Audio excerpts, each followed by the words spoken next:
السلام علیکم۔ وعلیکم السلام ورحمۃ اللہ وبرکاتہ۔ جی ماشاءاللہ، سید واجد علی صاحب خیریت سے ہیں؟ آپ ٹھیک ہیں؟ السلام علیکم۔ السلام سر جناب سر۔ جی ماشاءاللہ، کیا سوال ہے آپ کا؟ جی میرا بچہ ہے، اس کا نام ہے سید معیز علی جی، اس کا 19 سال کا ہے، تو اس کے کان میں ٹیومر بنا ہے۔ کان کے اندر ہے باہر ہے؟ اندر۔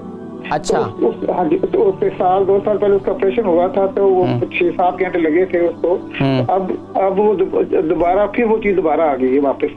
اچھا، ابھی کتنا بڑا ہے؟ محسوس ہوتا ہے کان؟ کیا یہاں سوجن ہو رہی ہے کان میں؟ ہاں، وہ اندر سے وہ خراج ہوتا ہے نا، جسپا ہے، کبھی بلڈ رہتا ہے کبھی پاک۔ اچھا، اندر پس تو نہیں ہے اس میں؟ جی نہیں، ابھی تک تو ابھی تو بلڈ آ رہا ہے، تو ابھی وہ اس کو ڈیٹ دے دی ہے اسپیشلسٹ نے، ابھی اس کو کل میں نے جانا اسپیشلسٹ کو ملنے کے لیے۔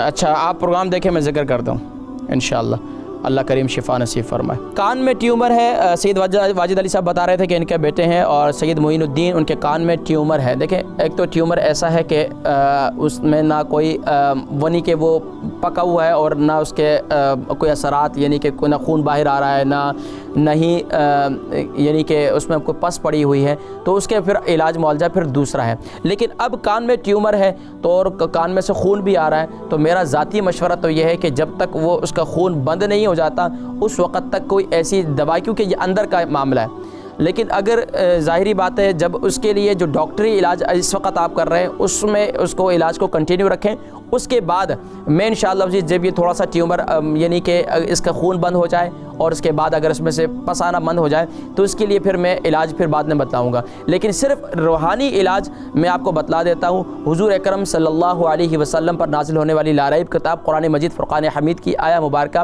سورہ انبیاء آیت نمبر 83، رب انی مسنی الضر وانت ارحم الراحمین، رب انی مسنی الضر وانت ارحم الراحمین، اول آخر درود شریف کے ساتھ اسے 41 ٹائم پڑھ کر کان پر دم کریں تو انشاءاللہ العزیز، اور کان کے باہر جو ہے یہ جو زیتون کا تیل ہے اس پر بھی دم کریں، اور کان کا جو باہر کا حصہ ہے یہاں پر زیتون کا تیل جو ہے وہ لگائیں سنت سمجھ کر، اور یہ دعا جو ہے ساتھ میں پڑھیں تو انشاءاللہ اللہ تبارک و تعالی شفائے کلی نصیب فرمائیں گے، اور اللہ کریم اپنے خاص کرم سے آپ سمیت جتنے بیمار ہیں سب کو شفائے کلی نصیب فرمائے۔